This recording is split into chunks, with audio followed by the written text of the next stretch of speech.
ನಮಸ್ಕಾರ. Info with Swati ಚಾನಲ್ಗೆ ಎಲ್ರಿಗೂ ಆತ್ಮೀಯವಾದ ಸ್ವಾಗತ. ಮೈಸೂರು ಭಾಗದಲ್ಲಿ ಮತ್ತಷ್ಟು ಬಿಪಿಎಲ್ ರೇಷನ್ ಕಾರ್ಡ್ಗಳನ್ನ ಕ್ಯಾನ್ಸಲ್ ಮಾಡಿ ವರ್ಗಾವಣೆ ಮಾಡಿದ್ದಾರೆ. ಬಹಳ ಕ್ರೂಷಿಯಲ್ ಸ್ಟೇಜ್ ಅಲ್ಲಿ ಇವಾಗ ರೇಷನ್ ಕಾರ್ಡಿನ ವಿಚಾರ ನಡೀತಾ ಇದೆ. ಅಂಡ್ ಎಲ್ಲದರ ಬೆಲೆ ಏರಿಕೆ ಕೂಡ ಬ್ಯಾಕ್ ಟು ಬ್ಯಾಕ್ ಆಗ್ತಾ ಇದೆ. ತುಂಬಾ ತೊಂದರೆ ಆಗುತ್ತೆ ಮುಂದಿನ ದಿನಗಳಲ್ಲಿ. ಎಲ್ಲಾದ್ರ ಬಗ್ಗೆ ವಿಡಿಯೋದಲ್ಲಿ ಮಾತಾಡ್ತಾ ಹೋಗೋಣ. ಚಾನಲ್ ಸಬ್ಸ್ಕ್ರೈಬ್ ಮಾಡ್ಕೊಂಡು ವಿಡಿಯೋನ ಕಂಟಿನ್ಯೂಸ್ ಆಗಿ ವಾಚ್ ಮಾಡಿ.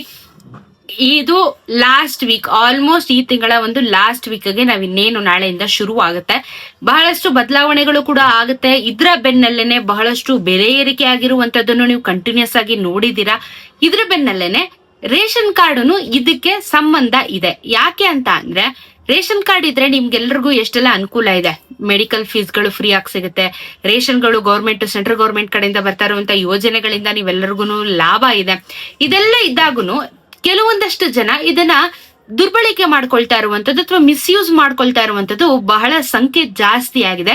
ಇದು ಸರ್ಕಾರದ ಕಣ್ಣಿಗೆ ಬಿದ್ದು ಮೈಸೂರು ಭಾಗದಲ್ಲಿ ಬರೋಬ್ಬರಿ 27,700 ಚಿಲ್ಲರೆ ರೇಷನ್ ಕಾರ್ಡ್ಗಳನ್ನ ಕ್ಯಾನ್ಸಲೇಷನ್ ಮಾಡಿದ್ದಾರೆ.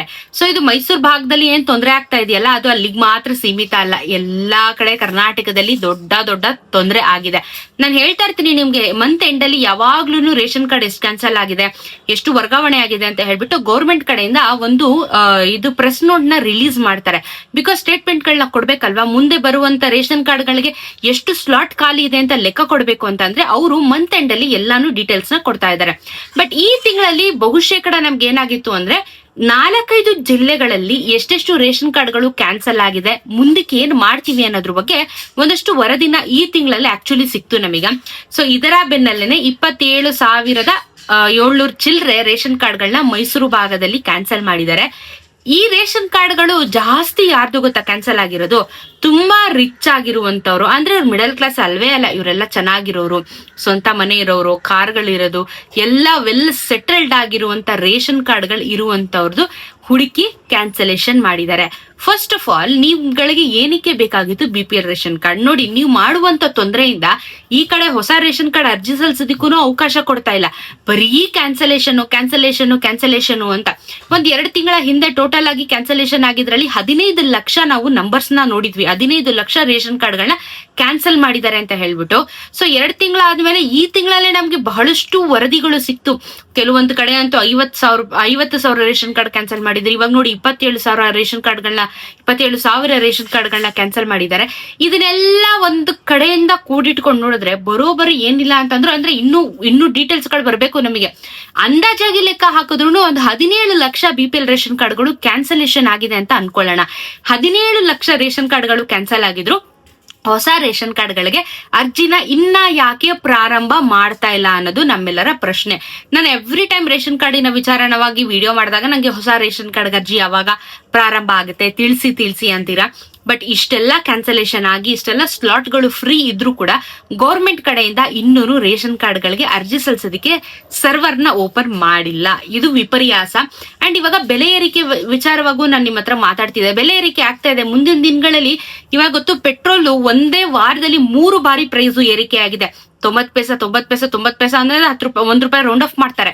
1 ರೂಪಾಯಿ ಅಂದಂಗೆನೆ ಎಷ್ಟಿದ್ದು 101 ರೂಪಾಯಿ ಇದ್ದಿದೆ ಅಂತ ಪೆಟ್ರೋಲು ಇವತ್ತು 109 ರೂಪಾಯಿ ತನಕನೂ ಬಂದ್ಬಿಟ್ಟಿದೆ ನಮ್ಮ ಬೆಂಗಳೂರಲ್ಲೇನೆ. ಸೊ ಏನಾಗ್ತಿದೆ, ಒಂದ್ ಕಡೆಯಿಂದ ಬೆಲೆ ಏರಿಕೆ. ಬರೀ ಪೆಟ್ರೋಲ್ ಬೆಲೆ ಏರಿಕೆ ಅಂತಲ್ಲ, ಇನ್ ಮುಂದೆ ಗ್ಯಾಸ್ ಬೆಲೆ ಏರಿಕೆ ಆಗುತ್ತೆ. CNG ಕೂಡ, ಆಟೋ ಓಡಿಸೋರ್ಗೆ CNG ಬೆಲೆ ಕೂಡ ಇನ್ಮೇಲೆ ಏರಿಕೆ ಆಯ್ತು. ಯಾಕಂದ್ರೆ ಗ್ಯಾಸ್ ಬೆಲೆ 1 ರೂಪಾಯಿ ಮತ್ತೆ ಏರಿಕೆ ಆಗಿದೆ. ಆಟೋ ಓಡಿಸೋರ್ಗೂ ತೊಂದರೆ ಆಗುತ್ತೆ. ಇದ್ರ ಜೊತೆಗೆ ಅವರು ಮೀಟರ್ ಹಾಕ್ತಾರೆ ಅಥವಾ ನಾವ್ ಯಾವ್ದಾದ್ರು ಆಪ್ ಗಳಿಂದ ಮಾಡ್ಕೊಂಡ್ರೆ ಅವ್ರು ಎಕ್ಸ್ಟ್ರಾ ದುಡ್ಡನ್ನ ಕೂಡ ಕೇಳ್ತಾರೆ. ಎಲ್ಲಾ ರೀತಿ ಸಮಸ್ಯೆಗಳು. ಫುಡ್ ಇಂಡಸ್ಟ್ರಿಗೆ ಬಂದ್ರೆ ಅಲ್ಲಿ ನೋಡಿ ಎಲ್ಲಾ ಬೆಲೆ ಜಾಸ್ತಿ. ಇವಾಗ ಒಂದು ಕಾಫಿ ಟೀ ಕುಡಿಬೇಕು ಅಂದ್ರೆ 20-25 ರೂಪಾಯಿ ಕೊಡ್ಬೇಕಾಗತ್ತೆ. ಈ ರೀತಿ ಎಲ್ಲಾ ದಿನ ಬಳಕೆ ವಸ್ತುಗಳ ಮೇಲೆ, ರೇಷನ್ಗಳ ಮೇಲೆ, ಅಡಿಗೆ ಎಣ್ಣೆಗಳ ಮೇಲೆ ಬೆಲೆ ಏರಿಕೆ ಇನ್ನೂ ಬಹಳಷ್ಟು ದೊಡ್ಡ ಮಟ್ಟದಲ್ಲಿ ಎಫೆಕ್ಟ್ ಆಗುತ್ತೆ. ಸೊ ಇವರು ರೇಷನ್ ಕಾರ್ಡ್ಗಳನ್ನ ಕ್ಯಾನ್ಸಲ್ ಮಾಡ್ತಾ ಇದ್ದಾರೆ, ಕರೆಕ್ಟ್. ಅಪ್ಲಿಕೇಶನ್ಸ್ ಗಳನ್ನ ಹಾಕೋದಿಕ್ಕೆ ಕೊಟ್ರೆ ನಿಜವಾಗ್ಲೂ ಇವಾಗ ಕಷ್ಟ ಆಗ್ತಾ ಇದೆಯಲ್ಲ ಅಂತವ್ರಿಗೆ ಎಷ್ಟೋ ರಿಲೀಫ್ ಸಿಗುತ್ತೆ. ಹೌದು, ಗೌರ್ಮೆಂಟ್ ಏನು ಎಲ್ಲಿಂದನೋ ರೇಷನ್ ತರಲ್ಲ. ಈಗ ಜನಸಾಮಾನ್ಯಕ್ಕೆ ತೊಂದರೆ ಆದ್ರೂ ಗೌರ್ಮೆಂಟ್ಗೂ ತೊಂದರೆ ಆಗುತ್ತೆ. ಬಿಕಾಸ್ ನಮಗೆ ರೇಷನ್ ಸಿಗ್ತಿಲ್ಲ ಅಲ್ಲ, ಅವ್ರಿಗೂ ಬಲ್ಕ್ ಅಲ್ಲಿ ರೇಷನ್ಗಳು ಬೇಕು. ಇವಾಗ ಅನ್ನಭಾಗ್ಯ ಯೋಜನೆ ಆಗಿರ್ಬೋದು, ಮತ್ತೊಂದಾಗಿರ್ಬೋದು, ಅದಕ್ಕೆ ಸ್ಟಾಕ್ ಅಲ್ಲಿ ಟನ್ ಗಟ್ಲೆ ಅಕ್ಕಿಗಳು ಬೇಕಾಗುತ್ತೆ, ರಾಗಿಗಳು ಬೇಕಾಗುತ್ತೆ. ಇದನ್ನೆಲ್ಲ ಅವರು ಕುಡಿಸ್ಬೇಕು ಅಂತಂದ್ರೆ ಸರ್ಕಾರಕ್ಕೂ ಇದು ತೊಂದರೆ ಇದೆ, ಜನಸಾಮಾನ್ಯರಿಗೂ ತೊಂದರೆ ಆಗೋದು ಅವ್ರಿಗೂ ತೊಂದರೆ ಆಗುತ್ತೆ. ಯಾಕಂದ್ರೆ ರೇಷನ್ ಯಾರಿಗೂ ಸಿಗ್ತಿಲ್ಲ ಅಂದ್ರೆ ಎಲ್ಲರೂ ಅನ್ಬಿಸ್ಬೇಕು. ಸೊ ಹೊಸ ರೇಷನ್ ಕಾರ್ಡ್ ಅಟ್ಲೀಸ್ಟ್ ಅಪ್ಲಿಕೇಶನ್ಸ್ ಗಳನ್ನ ಬಿಟ್ರೆ ಸ್ವಲ್ಪ ಮಟ್ಟಿಗೆ ಸುಧಾರಿಸ್ಕೋಬಹುದು. ಓಕೆ, ಏನೋ ತುಂಬಾ ಕಷ್ಟದಲ್ಲಿ ಇರೋರು ಅಥವಾ ಇದು ಅಂತ್ಯೋದಯ ರೇಷನ್ ಕಾರ್ಡ್ ಇದ್ದವ್ರಿಗೆಲ್ಲರಿಗೂ ಏನಾಗುತ್ತೆ, ಅಂತ್ಯೋದಯ ರೇಷನ್ ಕಾರ್ಡ್ ಇರೋರ್ಗೆ ಏನಾಗುತ್ತೆ, ಕಮ್ಮಿ ಖರ್ಚಿಲ್ದಂಗೆ ಸ್ವಲ್ಪ ರೇಷನ್ಗಳು ಸಿಕ್ಕಿದಾಗ ಅಟ್ಲೀಸ್ಟ್ ಒಂದ್ ತಿಂಗಳ ತನಕ ನೀವು ಆರಾಮಾಗಿ ಸ್ವಲ್ಪ ಜೀವನನ ಮಾಡಬಹುದು, ಎಕ್ಸ್ಪೆನ್ಸಸ್ ಕಮ್ಮಿ ಆಗತ್ತೆ. ಸೊ ಇದರ ಇಂಪ್ಯಾಕ್ಟ್ ಇವತ್ತು ಎಲ್ಲೆಡೆ ಹೋಗ್ತಾ ಇದೆ ಅಂಡ್ ಎಲ್ಲಾ ಕಡೆನೂ ಆಗ್ತಾ ಇದೆ. ಸೊ ರೇಷನ್ ಕಾರ್ಡ್ ಕ್ಯಾನ್ಸಲೇಷನ್ ಆಗ್ತಾ ಇರೋದು ಸಂತೋಷ, ಮಾಡಿ ಯಾರು ಬೇಡ ಅಂತಿಲ್ಲ. ಆದ್ರೆ ಅದೇ ರೀತಿ ಅಪ್ಲಿಕೇಶನ್ಸ್ ಗಳಿಗೆ ಓಪನ್ ಮಾಡಿ ಸರ್ವರ್ನ ಅಂತ ಕೇಳ್ತಾ ಇರೋದು. ಯಾಕಂದ್ರೆ ಆಲ್ಮೋಸ್ಟ್ 3 years ಆಯ್ತು ಹೊಸ ರೇಷನ್ ಕಾರ್ಡ್ ಗಳಿಗೆ ಅರ್ಜಿನ ಓಪನ್ನೇ ಮಾಡಿಲ್ಲ ಗೌರ್ಮೆಂಟ್ ಕಡೆಯಿಂದ.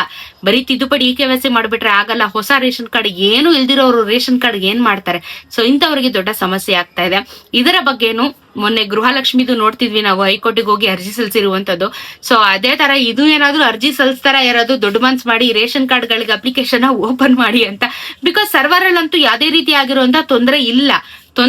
ಯಾಕಂದ್ರೆ ಇದು ಟೆಕ್ನಿಕಲ್ ಇಶ್ಯೂ ಅಂತ ರೀಸನ್ಸ್ ಕೊಡಕ್ಕೆ ಆಗಲ್ಲ. ಇದು ಕ್ಯಾನ್ಸಲೇಷನ್ ಪ್ರೊಸೆಸ್ ಮಾಡ್ತಾ ಇರೋದ್ರಿಂದ ಹೊಸ ರೇಷನ್ ಕಾರ್ಡ್ ಅರ್ಜಿನ ಕೊಡ್ತಾ ಇಲ್ಲ. ಇದು ಆಗಿರುವಂತದ್ದು ಸಮಸ್ಯೆ. ಯಾರಾದ್ರೂ ಹೈಕೋರ್ಟ್ಗೆ ಹೋಗ್ಬಿಟ್ಟು ರೇಷನ್ ಕಾರ್ಡ್ಗೂ ಅಪ್ಲಿಕೇಶನ್ ಕೊಡಿ ಅಂತ ಯಾರಾದ್ರೂ ಕೇಸ್ ಹಾಕಿದ್ರೆ ನೋಡಿ ವರ್ಕೌಟ್ ಆಗ್ಬೋದೇನೋ. ಸೊ ಗೃಹಲಕ್ಷ್ಮಿದು ವಿಚಾರ ನಮ್ಗೆ ಸೋಮವಾರದ ಮೇಲೆ ಗೊತ್ತಾಗುತ್ತೆ, ಅಂದ್ರೆ ನಾಳೆಯಿಂದ ಗೊತ್ತಾಗುತ್ತೆ ನಮ್ಗೆ ರೇಷನ್ ಕಾರ್ಡ್ದು ವಿಚಾರ.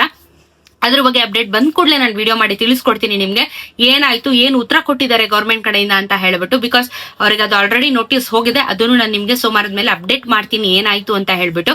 ಸೊ ಇದು ರೇಷನ್ ಕಾರ್ಡಿನ ಒಂದು ಅಪ್ಡೇಟ್. ಇವಾಗ ಬರೀ ಮೈಸೂರು ಭಾಗ ಅಲ್ಲ, ಎಲ್ಲಾ ಭಾಗದಲ್ಲೂ ಕ್ಯಾನ್ಸಲೇಷನ್ ಮಾಡ್ತಾ ಇದಾರೆ. ಬಟ್ ಈ ತಿಂಗಳಲ್ಲಿ 2 ಬಾರಿ ಮೈಸೂರು ಭಾಗದಲ್ಲಿನೇ ರೇಷನ್ ಕಾರ್ಡ್ ಗಳನ್ನ ಕ್ಯಾನ್ಸಲ್ ಮಾಡಿ ವರ್ಗಾವಣೆ ಮಾಡಿರುವಂತದ್ದು. ಅಂದ್ರೆ BPL to APL ಅದನ್ನ ಟ್ರಾನ್ಸ್ಫರ್ ಮಾಡಿದ್ದಾರೆ. ಸೊ ಇದ್ರ ಬೆನ್ನಲ್ಲೇ ಅವ್ರಿಗೂ ಗೃಹಲಕ್ಷ್ಮಿ ಹಣ ಕ್ಯಾನ್ಸಲ್ ಆಗಿರುತ್ತೆ. ಕೆಲವೊಂದಷ್ಟು ಜನಕ್ಕೆ ನೀವು ಕ್ರಾಸ್ ಚೆಕ್ ಮಾಡ್ಕೋಬೇಕಾಗುತ್ತೆ. ಆಹಾರ ವೆಬ್ಸೈಟ್ ಹೋಗಿ ನೋಡಿ ಚೆಕ್ ಮಾಡಿ ನಿಮ್ಮ ರೇಷನ್ ಕಾರ್ಡಿನ ಪರಿಸ್ಥಿತಿ ಗೊತ್ತಾದ್ರೆ ಕ್ಯಾನ್ಸಲೇಷನ್ ಆಗಿದೆಯಾ ಇಲ್ವಾ ಅಂತ ಹೇಳಿ ನಿಮ್ಗೊಂದು ಕ್ಲಾರಿಫಿಕೇಶನ್ ಕೂಡ ಸಿಗುತ್ತೆ. ಸೊ ಇದಿಷ್ಟೇ ಅಲ್ಲ, ಬೇರೆ ಬೇರೆ ಜಿಲ್ಲೆಗಳಲ್ಲಿ ಬೇರೆ ಬೇರೆ ಭಾಗಗಳಲ್ಲಿ ಇನ್ನೊಂದಷ್ಟು ಕ್ಯಾನ್ಸಲೇಷನ್ ಆಗುತ್ತೆ. ನನ್ನ ಊಹೆ ಪ್ರಕಾರ ಬೆಂಗಳೂರಲ್ಲೇ ಬರೋಬರಿ ಒಂದು 5 ರಿಂದ 6 ಲಕ್ಷ ರೇಷನ್ ಕಾರ್ಡ್ಗಳು ಕ್ಯಾನ್ಸಲ್ ಆಗುವಂತ ಸಾಧ್ಯತೆಗಳಿದೆ. ಯಾಕಂದ್ರೆ ಇರೋಬರೋರೆಲ್ಲ ಇಲ್ಲಿದ್ದಾರೆ ಅಂಡ್ ತುಂಬಾ ಜನ ಬಳಕೆ ಮಾಡ್ತಾ ಇದ್ದಾರೆ. ಇಲ್ಲಿ ಚೆನ್ನಾಗಿರೋರ ಹತ್ರನೂ ಇದೆ, ಕರೆಕ್ಟ್ ಆಗಿರೋರ ಹತ್ರನೂ ಇದೆ. ಸೊ ಇಲ್ಲಿ ಸ್ವಲ್ಪ ಗಮನ ಹರಿಸಿ ಬೆಂಗಳೂರಲ್ಲಿ ಸ್ವಲ್ಪ ಮಾಡಿದ್ರೆ ಇನ್ನೂ ರೇಷನ್ ಕಾರ್ಡ್ ಅರ್ಜಿಗಳಿಗೆ ನಮ್ಗೆ ಅವಕಾಶಗಳು ಸಿಗುತ್ತೆ. ಯಾಕಂದ್ರೆ ಇಲ್ಲಿ ಎಷ್ಟು ಕಿತ್ತಾಕ್ತಾ ಇರ್ತಾರೆ ಅಷ್ಟು ಸ್ಲಾಟ್ಗಳು ಅಲ್ಲಿ ಖಾಲಿ ಆಗ್ತಾ ಇರುತ್ತೆ. ಸೊ ಅಷ್ಟು ಜನನು ರೇಷನ್ ಕಾರ್ಡ್ ಅಪ್ಲೈ ಮಾಡ್ಬೋದು. ಅಂದ್ರೆ ಇವಾಗ ಕ್ಯಾನ್ಸಲ್ ಆಗಿರೋರು ಅಪ್ಲೈ ಮಾಡ್ಬೇಕಂದ್ರೆ ಇಲ್ಲ, ನೀವು ಎಲಿಜಿಬಲ್ ಇರಲ್ಲ. ನೀವು APL ಗೆ ಅಪ್ಲೈ ಮಾಡಕ್ಕೆ ಎಲಿಜಿಬಲ್ ಇರ್ತೀರಾ ಹೊರತು BPL ಗೆ ನಿಮ್ಗೆ ಅವಕಾಶ ಇರೋದಿಲ್ಲ. ಸೊ ಅದನ್ನ ಯಾಕಂದ್ರೆ ನೀವು ಡೀಟೇಲ್ಸ್ ಹಾಕಿದ ತಕ್ಷಣ ಅವ್ರಿಗೆ ಗೊತ್ತಾಗಿರುತ್ತೆ, ಬಂದ್ಬಿಡುತ್ತೆ ಸರ್ವರ್ ಅಲ್ಲಿ ನಿಮ್ ಕಾರ್ಡ್ ಏನಾಗಿದೆ, ಯಾಕೆ ಡಿಸ್ಮಿಸ್ ಮಾಡಿದೀವಿ, ಕ್ಯಾನ್ಸಲ್ ಮಾಡಿದೀವಿ ಅಂತ ಹೇಳಿ. ಸೊ ಈ ರೀತಿ ಎಲ್ಲ ಸಮಸ್ಯೆ ಇದೆ. ಎಷ್ಟು ಕ್ಯಾನ್ಸಲ್ ಆಗುತ್ತೋ ಅಷ್ಟು ಅಪ್ಲಿಕೇಶನ್ಸ್ ಗಳು ಮುಂದಕ್ಕೆ ನಮ್ಗೆ ಓಪನ್ ಆಗುತ್ತೆ. ಸೊ ಯಾರಾದ್ರೂ ದೊಡ್ಡ ಮನ್ಸ್ ಮಾಡಿ ಹೈಕೋರ್ಟಿಗೆ ಅರ್ಜಿ ಸಲ್ಲಿಸ್ತೀರಾ ನೋಡಿ ಯೋಚನೆ ಮಾಡಿ. ಯಾಕಂದ್ರೆ ಏನೋ ಮಾಡಕ್ ಆಗಲ್ಲ ಪರಿಸ್ಥಿತಿ. ರೇಷನ್ ಕಾರ್ಡ್ ಬೇಕು ಅಂತ ಹೇಳ್ತೀರಾ, ಬಟ್ ಗೌರ್ಮೆಂಟ್ ಅದನ್ನ ಸ್ಪಂದಿಸ್ತಾ ಇಲ್ಲ, ಅದೊಂದು ಬೇಜಾರಿದೆ. ಇನ್ನು ಅನ್ನಭಾಗ್ಯ ಯೋಜನೆ ವಿಚಾರವಾಗಿ ಆಲ್ರೆಡಿ ಎಲ್ಲ ರೇಷನ್ ಕಾರ್ಡ್ ಎಲ್ಲ ಕೊಡ್ತಾ ಇದ್ದಾರೆ. ಕೆಲವೊಂದು ಭಾಗಗಳಲ್ಲಿ ರಾಗಿ ಕೊಟ್ಟಿದ್ದಾರೆ, ಜೋಳ ಅಂತೂ ಈ ತಿಂಗಳು ಏನು ಕೊಟ್ಟಿಲ್ಲ. ಸೊ ನೋಡೋಣ ಮುಂದಿನ ತಿಂಗಳಲ್ಲಿ ಏನಾದ್ರೂ ವ್ಯತ್ಯಾಸಗಳು ಆಗುತ್ತಾ ಅಥವಾ ಹೊಸದಾಗಿ ಏನಾದ್ರೂ ಇಂದಿರಾ ಕಿಟ್ನೇನಾದ್ರೂ ಉದ್ಘಾಟನೆ ಮಾಡ್ತಾರ ಅಂತ ನೋಡ್ಬೇಕು. ಬಟ್ ಯಾವ್ದು ಗ್ಯಾರಂಟಿ ಇಲ್ಲ.